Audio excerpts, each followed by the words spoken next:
요한복음 4장 43절에서 54절까지입니다.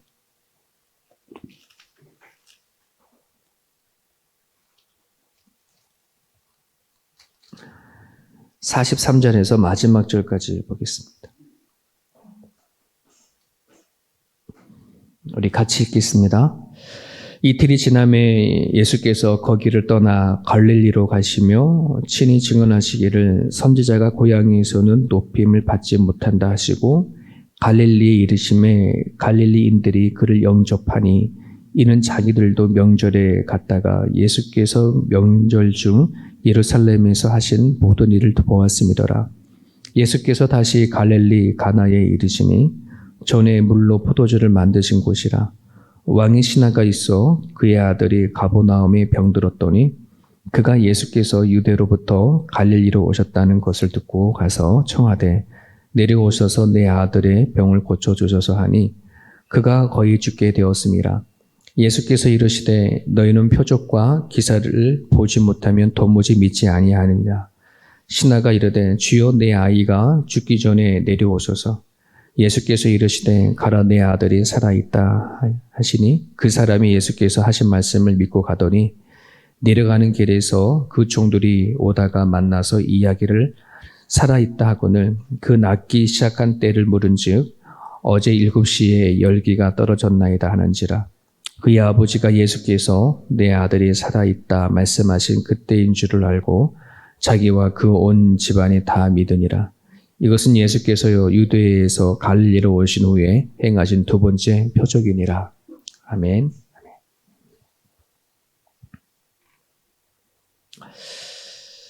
여러분은 인생을 살아가면서 참으로 코끼리 같은 문제들이 되게 많이 있습니다. 내 힘으로 할 수 없는 이제 그런 부분들이죠. 물론 이제 많은 어르신들은 그 많은 인생 가운데에 큰 문제를 많이 겪고 살아오셨지만 젊은 사람들은 인생이 많이 남았다고 한다는 것은 그만큼 이기고 견뎌내야 할 또 일들도 많이 남았다고 이제 보게 되어집니다.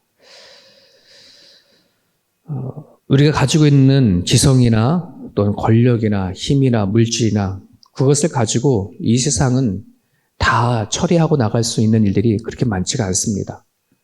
우리는 한계가 늘 있고 또 우리 힘으로 할 수 없는 부분들이 많이 있습니다. 나폴레옹이 그런 말이 했다고 하지 않습니까? 불가능한 것이 없다.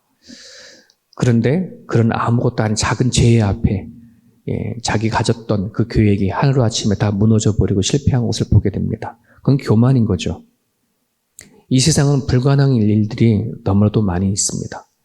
그 일만이 아니라 이해할 수 없는 것들도 너무나도 많이 있습니다. 그러기에 오늘 우리들이 필요한 거는 바로 하나님입니다.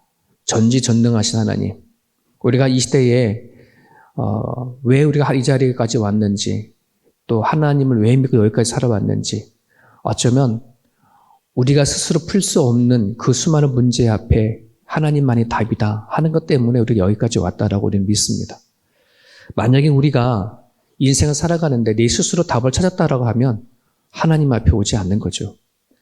이 시대 많은 사람들이 살고 있지만 하나님 찾지 않는 이유는 나는 하나님 없이도 살 수 있어 라고 하는 그 답을 갖고 있기 때문에 그렇습니다. 어제 청년들이 같이 이렇게 말씀을 나누는 과정 가운데 제가 하는 질문을 했습니다. 만약에 여러분들이 사단이라면 하나님과 하나님을 믿는 사람들 사이를 좀 나누려고 한다면 어떤 방법이 가장 좋겠냐? 한번 쭉 얘기해봐라.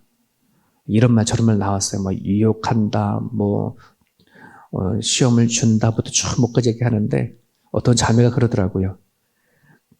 원하는 대로 다 주면 되게 좋겠어요. 그러는 거예요. 그러니까 되게 좋은 기발한 방법이다. 우리 욥기를 보게 되면 고통을 줬지만 좀 요즘 시대에는 그 사람에게 원하는 거 다 줘버리면 지금 그잖아요. 그 사람 필요 없는 이 세상을 살아갈 때에 필요할 것이 없다라고 느끼게끔 해주면 하나님 찾지 않을 것 같다고. 좋은 아이디어다라고 제가 그랬어요. 네, 정말 그렇죠. 우리가 살아가는데 건강도 있고 돈도 있고 힘도 있고 능력도 있고 살아가는데 해피하고 그러면 굳이 하나님을 찾을 이유가 뭐가 있겠습니까? 그냥 사는데 바쁘고 즐거운 것 보죠. 여러분, 믿음이라는 것은 하나님의 능력을 현실 속으로 가져오는 통로입니다. 이런 면에서 믿음은 구원을 얻는 데 이루어지는 어떤 필수 조건만이 아니라 살아가는 과정 안에서도 절대적으로 필요한 것이 믿음입니다. 하나님이 필요 없다라고 살아가는 사람들에게는 마지막 끝에 그들이 해결할 수 없는 죽음이라는 것은 반드시 기다립니다. 그 죽음은 우리들의 능력으로 해결할 수 있는 게 아닙니다. 우리가 이 땅에 살아갈 때에 우리가 할 수 없는 것, 우리가 반드시 필요한 건 전지전능하신 하나님이거든요. 그 하나님의 능력을 우리 가운데 살아가는 내 삶의 현실로 가져오려고 한다면 하나님을 믿는 믿음이면 돼요. 그 믿음이 결국은 이 땅에서 내가 불가능하다는 것을 이겨나갈 수 있는 힘이 오기 때문에 그렇습니다. 마음속에 바른 믿음이 있어야 되고 하나님을 향한 건강한 믿음이 있어야 오늘 우리가 남은 살아가는 삶 속에서 절망이 와도 위기가 있다 할지라도 이겨나갈 수 있는 힘이 있기 때문에 그렇습니다. 오늘 본문의 이야기는 너무나 잘 알고 있는 이야기죠. 예수님의 두 번째 표적이 일어났던 갈릴리 가나에서 있었던 왕의 신하의 아들을 고치는 그런 이야기입니다. 43절에 보면 그 배경이 나옵니다. 이틀이 지남에 예수님께서 거기를 떠나 갈릴리로 가시며, 자, 근데 이 갈릴리가 예수님의 고향이셨습니다. 근데 예수님께서 가시면서 이런 말씀을 했죠. 선지자가 고향에서는 높임을 받지 못한다. 그런데 뜻밖의 일이 일어났습니다. 그 고향에 있는 사람들이 예수님을 영접했다는 말입니다. 근데 영접한 이유가 뭐예요? 예수님께서 예루살렘에서 하신 일을 보았기 때문에 예수님 예루살렘에서 수많은 기적을 베푸셨거든요. 또 수많은 말씀도 하셨고 이제 그런 걸 들었다는 얘기죠. 예수님이 어떠한 분인지 얘기를 들어서 알게 되어져서 예수님을 반겼다 이런 얘기입니다. 자, 근데 그때에 예수님이 갈릴리에 오셨다라고 하는 소식을 누가 듣냐면 왕의 신하, 그때 왕은 세례 요한을 죽였던 헤롯 안티파스 왕입니다. 그 왕의 신하 중에 한 사람이 자기 아들이 병이 들어서 예수님을 찾아왔다는 얘기가 오늘 본문의 이야기입니다. 그가 가지고 있는 모든 권력과 또 그가 주변에 있는 모든 사람들을 그 끈을 다 통하게 아는 이제 사람들을 통해서 다 해봤지만 그 아들을 고칠 수가 없었습니다. 약을 써봐도 안 되고 결국은 예수님이 갈릴리에 오셨다는 얘기를 듣고 부랴부랴 쫓아온 겁니다. 자, 그런데 이 일은 헤롯 안티파스에게 이 이야기가 들어가면 정말 그는 잘릴 판입니다. 위험한 일입니다. 지금 그렇지 않아도 헤롯 안티파스가 세례 요한뿐만 아니라 그 다음에 오실 왕, 그 다음에 올 그리스도를 어떻게든 뭐 해보려고 하는데 지금 자기 신하가 쫓아가서 머리를 숙인다라고 하면 가만히 두겠습니까? 근데 이 이야기가 하지만 지금 왕의 신하는 그게 문제가 아니거든요. 자기 아들을 살리는 것이 먼저인 거죠. 모든 위험과 체면을 다 무릅쓰고 예수님을 찾아온 것입니다. 자, 그때 예수님은 간청을 듣고 그 신하의 아들의 질병을 치료해 주십니다. 근데 그때 신하의 아들은 그 자리에 없었죠. 그냥 말로만 했는데 그것을 믿고 가서 아들을 낳는 이야기가 오늘 본문의 이야기입니다. 오늘 이 기적의 핵심 무엇을 얘기하냐 그러면 우리들의 능력으로 해결할 수 없는 그것을 예수님을 믿음으로 일어난 그것을 얘기해 주고 있습니다. 우리의 힘으로 할 수 없는 그 수많은 일들, 갑자기 찾아온 우리가 감당할 수 없는 일들, 믿음이면 감당하는 것. 좀 전에 신앙을 불렀을 때 우리는 울어도 못하고 힘써도 못하지만은 믿으면 되겠네라고 고백했던 것처럼 참 믿으면 되는 일들이 오늘 예수님과 함께 온 하나님 나라 안에서 가능한 겁니다. 우리가 전하고자 하는 것은 그 나라입니다. 예수님을 믿으면, 하나님을 믿으면 그 안에서 이루어지는 일들, 그거를 우리는 전하고 이야기하는 겁니다. 그래서 예수 믿는 사람들은, 하나님 믿는 사람들은 예수님 안에서 반드시 그것을 경험해야 되고 하나님의 나라가 무엇인지 반드시 알고 있어야 합니다. 그래야 전하죠. 그렇지 않습니까? 죽으면 천국 간다라고 하는 이야기만 아니라 이미 이 땅에 선포되어지고 이루어져 가고 여전히 지금 이 시대 안에서도 성령 안에서 일어나는 수많은 기적들과 수많은 일들을 지금도 우리는 일어나고 있고 경험하고 있거든요. 이걸 이야기하고 전할 수 있어야 합니다. 하지만 세상의 사람들은 기적을 바랄 줄 모르지만 오늘 성령께서 우리를 통해서 하시고자 원하시는 이야기는 우리에게 주신 기적보다 더 기적인 한 성경에 있는 말씀을 통해서 이루고자 하시는 하나님의 일을 전하는 것입니다. 나에게 이루어진 일들, 나를 통해서 하시고자 하시는 일들, 그것을 우리는 경험하고 알게 되어질 때에 정말 진정한 하나님의 나라를 살아가는 것을 다 경험할 수 있을 것입니다. 우리가 살아가는 삶의 비결은 여기 있습니다. 인생에 수많은 숙제가 있고 과제가 있고 감당해야 할 일이 있지만 믿음으로는 감당할 수 있습니다. 고아의 아버지라고 했던 조지 밀러라고 하는 사람이 그런 말을 했지 않습니까? 자기는 한 푼도 없이 살아왔지만 어느 누구보다 부자였다. 나는 가난했지만 동시에 부자였다. 그 사람이 조지 밀러가 그 시대에 통장에 잔고가 하나도 없음에도 불구하고 그가 했던 그 사역의 덩치는 얼마냐면 조지 밀러가 한 일을 돈으로 환산해 보니까 그 당시 7,500만 불이었다 그래요. 7,500만 불. 지금 현재는 800억 정도 되어지는데 지금도 800억이 큰 돈인데 그 당시에는 어마어마한 돈이었죠. 아무것도 없었던 그 사람이 무엇을 했을까요? 믿음으로 한 일들이에요.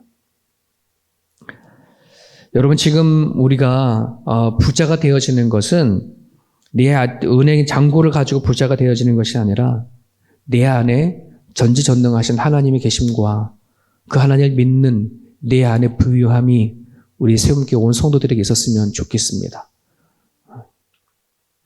자, 어떤 믿음을 가지면 우리가 정말 하나님께서 베풀어 주신 그 풍성한 삶을 누려갈 수 있을까?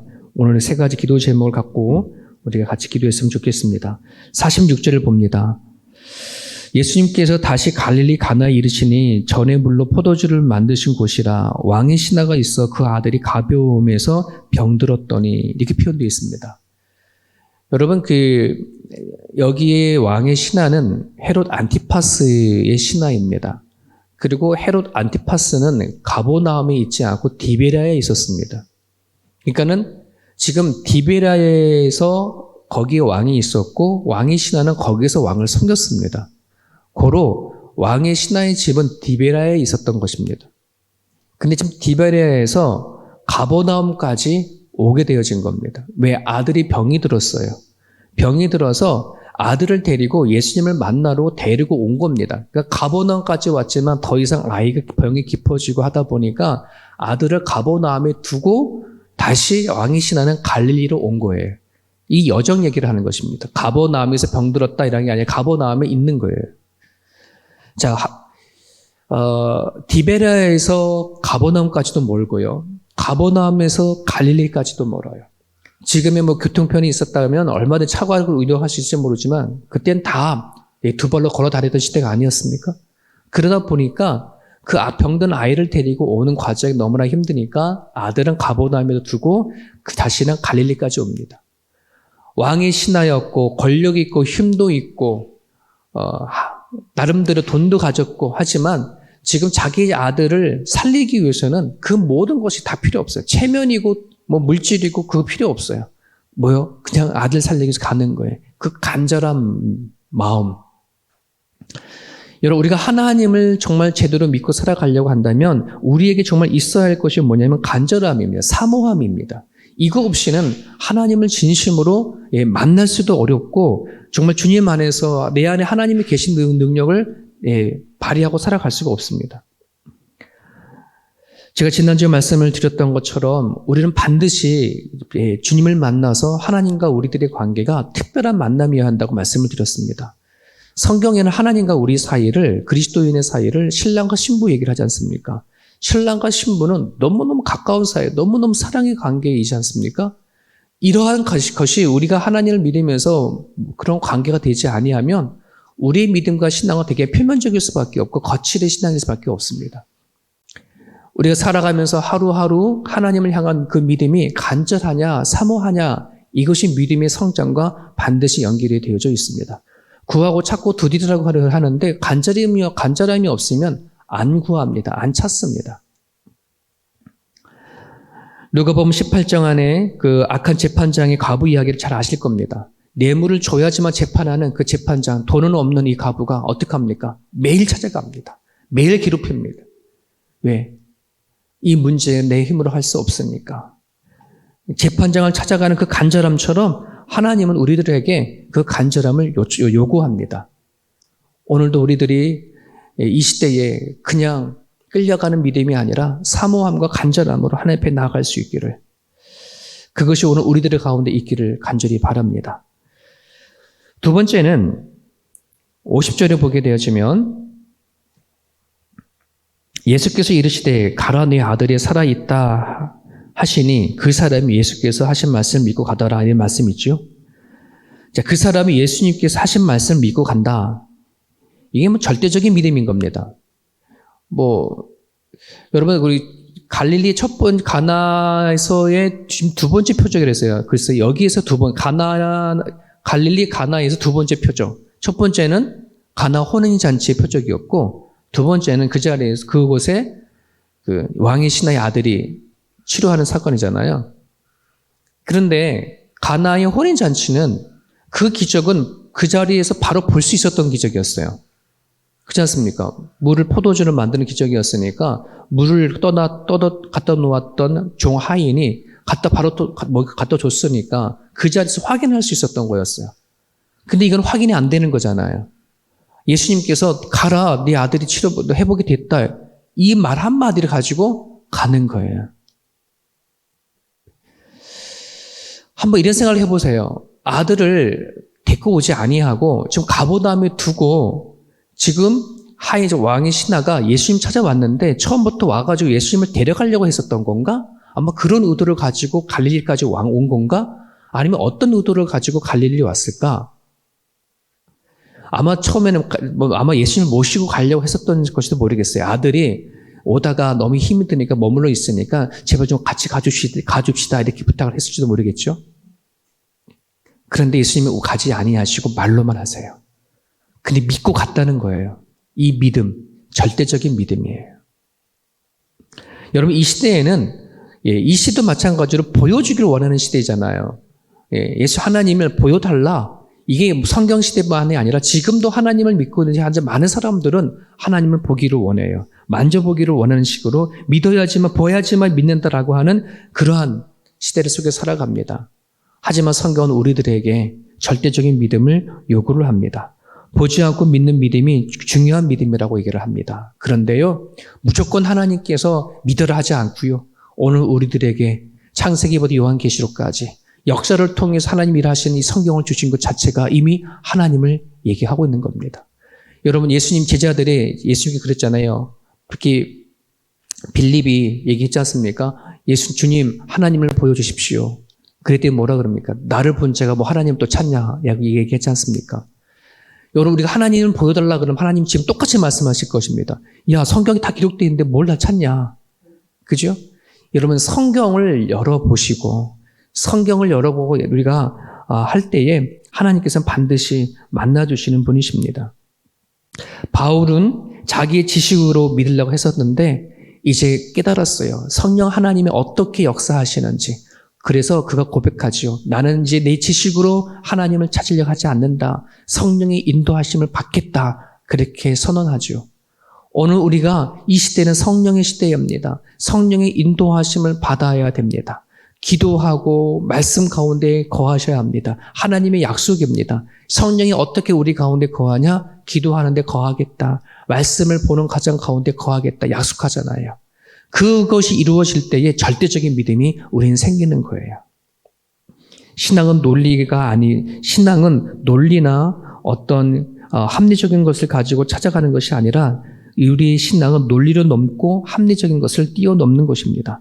성령께서 깨닫게 해주시고 알아갈 때에 우리 안에는 그 믿음이 생길 줄 압니다. 성령을 구하시고 찾기를 바랍니다.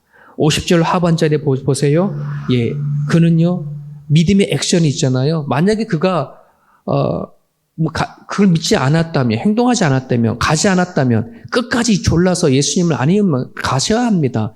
예, 주님 직접 가셔야 합니다. 라고 했다 그러면 아마 이런 일이 안 일어날지도 모르겠습니다. 믿고 가는 거. 가는 길에, 예, 그의 또 신하를 종을 만나잖아요. 예, 그래서 아들이 어떠냐 물어보잖아요. 아들이 낳았습니다. 언제 낳냐? 시간을 따져보니까 예수님께서 말씀하신 그때였더라. 예. 지금 신하는 하나님이 예수님께서 낫다라고 하는 그 말씀을 갖고 가는 거예요.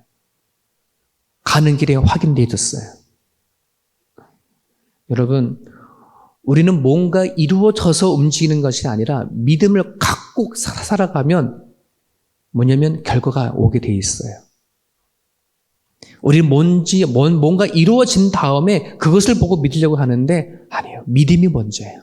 믿고 기도하면, 믿고 움직이면, 믿고 행동하면 그 일들은 이루어진다는 사실을 성경에서는 얘기하고 있습니다. 우리가 잘 알다시피 요단강을 법궤를 메고 건넜던 그 사건도 예, 제사장들이 법궤를 메고 그 강을 들였었을 때에 물이 끊어진 사건을 보지 않습니까? 예, 흐르는 물을 향하여서 예, 발을 디뎠을 때에 그 물이 멈췄던 것처럼 오늘 우리들이 예, 절대적인 믿음의 행동이 있기를 간절히 바랍니다. 오늘 주신 말씀을 붙잡고 세 가지의 믿음을 놓고 기도했으면 좋겠습니다. 간절한 믿음을 달라고 기도하시고요. 그리고 우리들 가운데에 성경에서 말씀하시는 그 말씀들이 내가 믿어지는 믿음을 달라고 여러분 기도해 주시고 말마세를 하고 있습니다. 성도들이 말씀을 읽고 쓰고 암송하고 묵상하는 과정 가운데 꼭 하나님을 만날 수 있도록 살아가는 기적보다도 말씀 안에 만나는 하나님이 더 능력 있는 하나님이시거든요. 여러분들이 꼭 기도해 주셔서 말씀을 통해서 예수님 만날 수 있도록 기도해 주시고 순종하는 믿음을 달라고 또한 기도해 주시길 바랍니다. 주님 말씀 붙잡고 기도하겠습니다.